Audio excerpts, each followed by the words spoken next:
Hello everyone. अब हम पढ़ेंगे chapter 16 India wins freedom. India को आज़ादी मिली।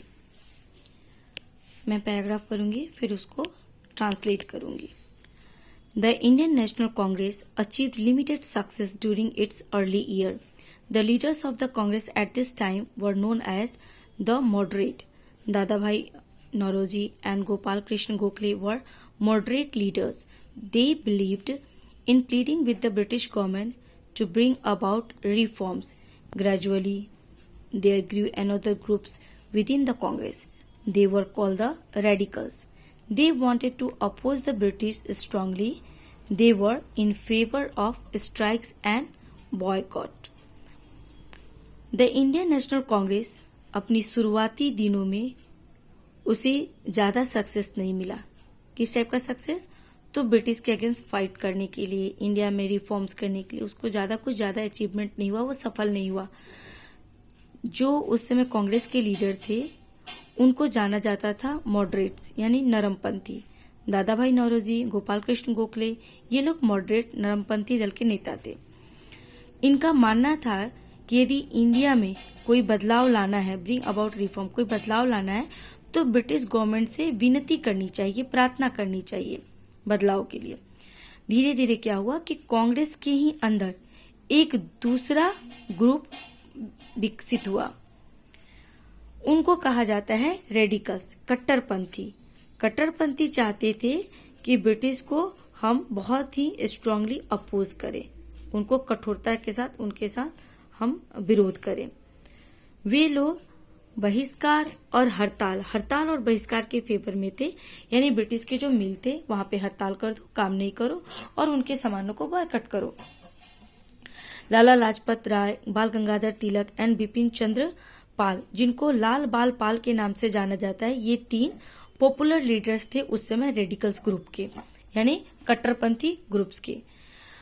बाल गंगाधर तिलक का एक बहुत ही पॉपुलर कोट है कि Swaraj is my birth rights and I shall have it.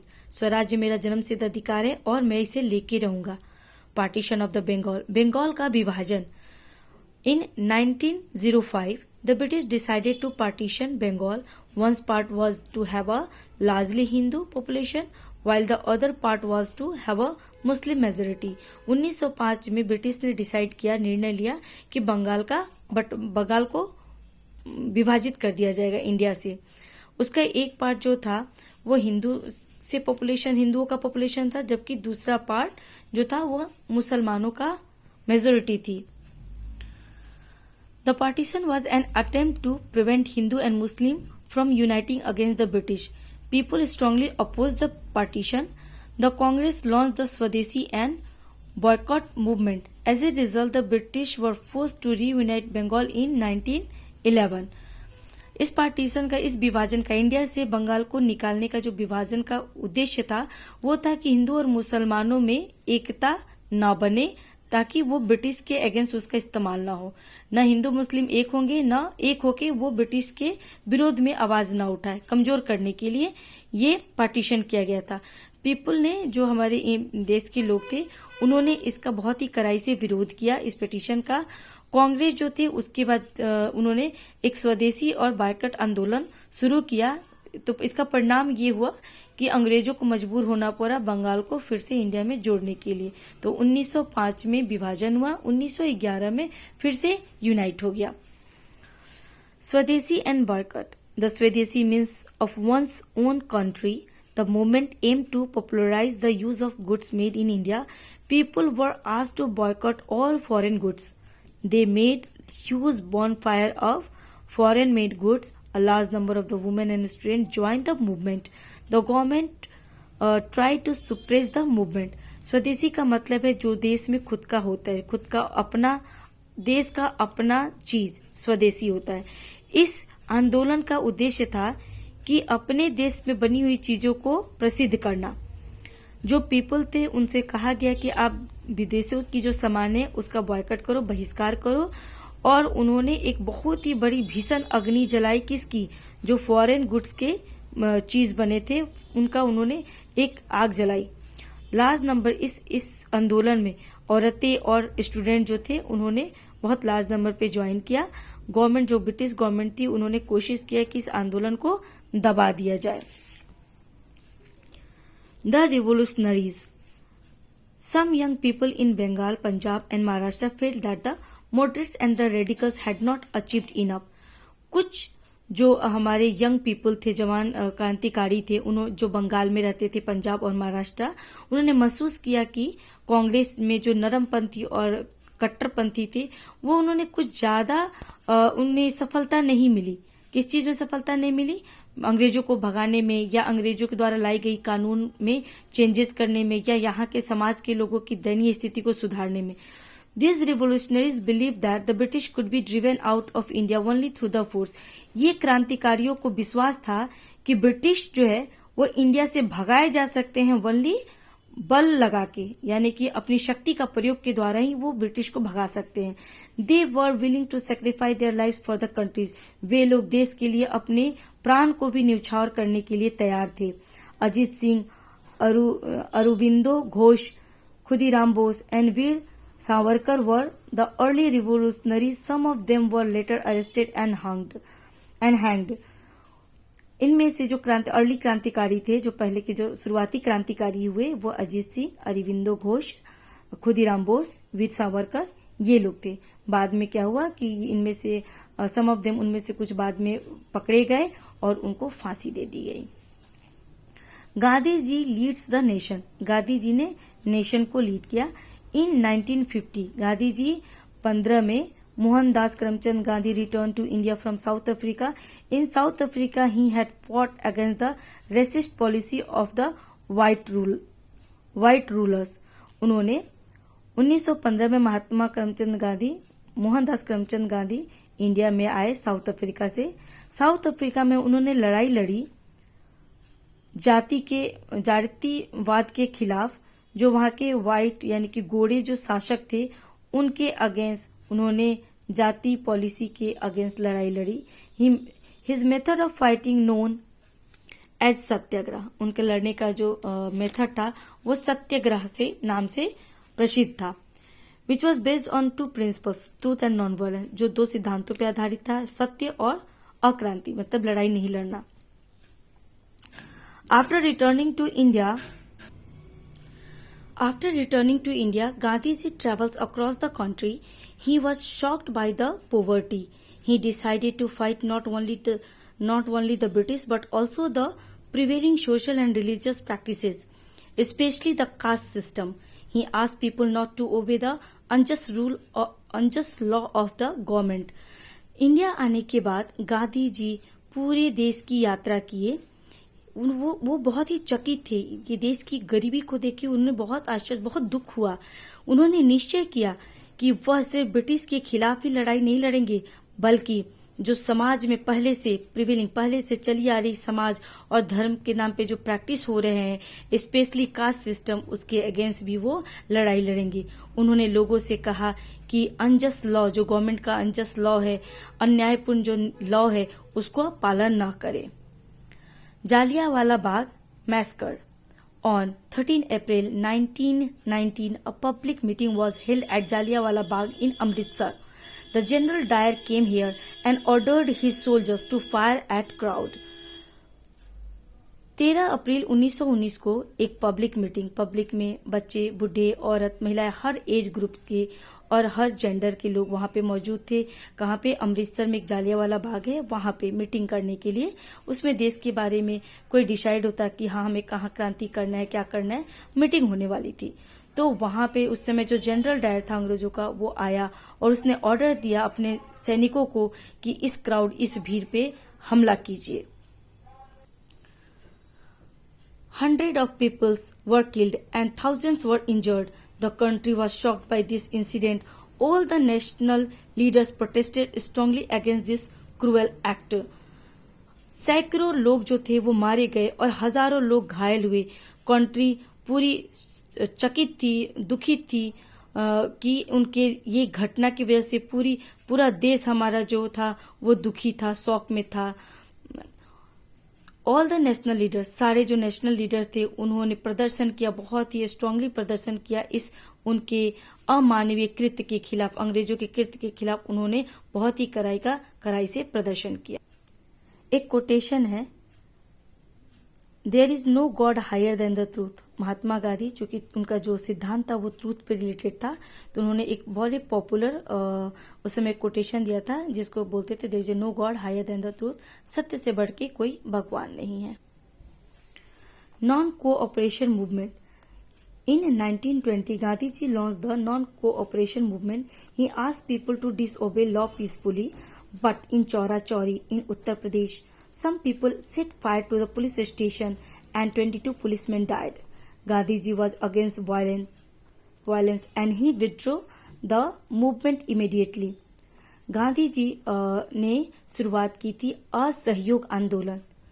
उन्होंने लोगों से ये कहा कि इस असहयोग आंदोलन को शांतिपूर्वक पालन करे, शांतिपूर्वक इस आंदोलन को चलाए। लेकिन उत्तर प्रदेश में एक जगह है चौरा चौरी, वहां पे हमारे कुछ क्रांतिकारी भाइयों ने पुलिस स्टेशन में आग लगा दी।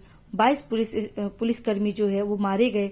गांधी जी के ये नॉन वायलेंस के उनके सिद्धांतों के खिलाफ था, इसलिए उन्होंने इस आंदोलन को तुरंत ही हटा लिया। Leader such as Rajendra Prasad, Sardar Vallabh Bhai Patel, Sarojini Naidu, C Rajagopalachari, Maulana Azad, Chittaranjan Das, Motilal Nehru and Jawaharlal Nehru participated actively in the non cooperation movement. असहयोग आंदोलन में ये सारे नेताएं बहुत ही एक्टिवली पार्टिसिपेट किए थे। साइमन कमीशन 1919 में जालियांवाला बाग हुआ, उसके अगेंस्ट में 1920 में नॉन कोऑपरेशन मूवमेंट हुआ। तो ब्रिटिश गवर्नमेंट ने साइमन कमीशन एक बनाया। The law and the order situation in the country was getting out of control. The government decided to make some changes and appointed the Simon Commission. It came to India in 1928. As there was no Indian member in it, the Congress decided to boycott it. Law and order का जो situation था country में, देश में, हमारी India में, वह British government के आउट ऑफ कंट्रोल हो गया था। तो उस गवर्नमेंट ने डिसाइड किया कि एक कमीशन कुछ लोगों के ग्रुप को बना के, जिसका नाम साइमन कमीशन था, इंडिया भेजा जाए और कुछ चेंजेस किया जाए। इंडिया में साइमन कमीशन 1928 में आया। चूंकि इस साइमन कमीशन यानी इस group of the people named as a Simon Commission, इसमें कोई भी इंडियन मेंबर नहीं था, जिसकी वजह से कांग्रेस ने इसका विरोध किया, इसका बहिष्कार किया। A new group of the revolutionaries became active at this time. इस समय एक नए क्रांतिकारी ग्रुप जो था वो एक्टिव हो गया, जिसमें राजगुरु, भगत सिंह, सुखदेव, चंद्रशेखर आजाद और बटुकेश्वर दत्त थे। चैलेंज द गवर्नमेंट, उन्होंने गवर्नमेंट को चैलेंज किया उस टाइम पे। सिविल डिसओबीडियंस मूवमेंट, सविनय अवज्ञा आंदोलन। 28 में साइमन, गो बैक साइमन, 1928 में साइमन कमीशन बना and just one after later 29 में सविनय अवज्ञा आंदोलन हुआ। In December 1929 the Congress demanded Purna Swaraj, complete independence from the government. The civil disobedience movement began in early 1930 under the leadership of Gandhiji. The movement began with the Dandi March. 1929 में कांग्रेस ने पूर्ण स्वराज की मांग की सरकार से, ब्रिटिश सरकार से, कि पूर्ण स्वराज मतलब कंप्लीट रूप से मुझे आजादी चाहिए। सविनय अवज्ञा आंदोलन जो था वो 1930 में स्टार्ट हो गया था गांधी जी के नेतृत्व में। और ये कैसे मूवमेंट स्टार्ट हुआ? डांडी मार्च से। Indian were not allowed to make salt. Gandhi ji and his followers walk from Sabarmati Ashram in Ahmedabad to Dandi near Surat along the coast of the Gujarat. Here, Gandhiji made salt and broke the salt law. The movement soon spread to other parts of India. Gandhi ji और उनके अनुयायी, Indians जो थे उनको permission नहीं था कि वो नमक बनाए। गांधी जी और उनके अनुयायी साबरमती आश्रम से यात्रा शुरू की अहमदाबाद से और डांडी सूरत में आके उन्होंने उनकी यात्रा खत्म हुआ और along the coast of the Gujarat के किनारे हियर गांधी जी ने साल्ट को बनाया और उन्होंने वो जो नियम बनाया था कि इंडियंस सॉल्ट नहीं बनाएंगे, उस नियम को उन्होंने तोड़ा और धीरे धीरे ये मूवमेंट जो था वो पूरी इंडिया में, यहाँ देखिए ये जो पॉइंट्स था दांडी यात्रा मार्च का, साबरमती आश्रम से स्टार्ट हुआ। ये देखिए गुजरात का पार्ट है, साबरमती आश्रम से स्टार्ट हुआ और यहां से होते हुए ये देखिए एंडिंग पॉइंट्स दांडी जगह पे खत्म हुआ।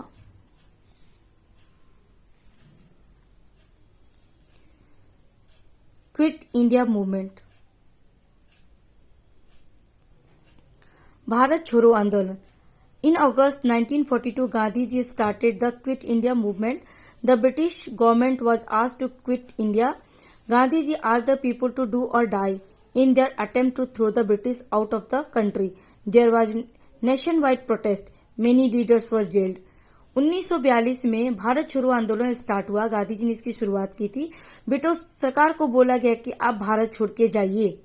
गांधी जी ने लोगों को कहा कि ब्रिटिश को अपने कंट्री से बाहर निकालने के लिए आपको जो करना है वो कीजिए, करिए या मरिए, डू और डाई का नारा उन्होंने लगाया। ये जो क्रांति थी वो पूरे नेशन वाइड में, ये जो प्रोटेस्ट था, प्रदर्शन था, वो पूरे नेशन वाइड फैल गया था। बहुत सारे लीडर्स को जेल भेज दिया गया। Indian National Army, Subhash Chandra Bose was the leader of the Indian National Army and also known as the Azad Hind Fauj. He fought against the British. He gave us the slogan जय हिंद। सुभाष चंद्र बोस जो हैं वो सुभाष चंद्र बोस इंडियन आर्मी के नेता थे। उन्हें आजाद हिंद फौज भी के नाम से जाना जाता है। उन्होंने ब्रिटिश के अगेंस्ट लड़ाई लड़ी। उन्होंने एक स्लोगन दिया था जो बहुत ही पॉपुलर है, जय हिंद। जय हिंद किसका स्लोगन है? सुभाष चंद्र बोस का दिया गया स्लोगन है। सुभाष चंद्र बोस ने कहा था, give me blood and I will give you freedom. तुम मुझे खून दो, मैं तुम्हें आजादी दूंगा। ये भी स्लोगन सुभाष चंद्र बोस द्वारा है। इंडिया बिकम्स फ्री, इंडिया आजाद हुआ। After the second world war ended in 1945, the British government agreed to leave India. However, it was decided to divide the country into two, India and the Pakistan. On 15 August 1947, India became a free country. दूसरे विश्व युद्ध के बाद 1945 में जब दूसरा विश्व युद्ध खत्म हुआ तो ब्रिटिश गवर्नमेंट एग्री हो गई, सहमत हो गई कि वो इंडिया को छोड़ के चली जाएगी। जाने से पहले ये भी डिसाइड हुआ कि इंडिया को दो भागों में बांट दिया जाएगा, इंडिया और पाकिस्तान। 15 अगस्त 1947 को हमारा भारत आजाद हो गया था। Independent India, Jawaharlal Nehru was elected the first prime minister of the India and doctor Rajendra Prasad became the first president. With this began a new phase in the history of India. Jawaharlal Nehru जो थे वो हमारे देश के पहले प्रधानमंत्री बने और डॉक्टर राजेंद्र प्रसाद जो थे वो पहले राष्ट्रपति बने। इसके साथ ही हमारे भारत के इतिहास में एक नया युग, एक नए दौर की शुरुआत हुई।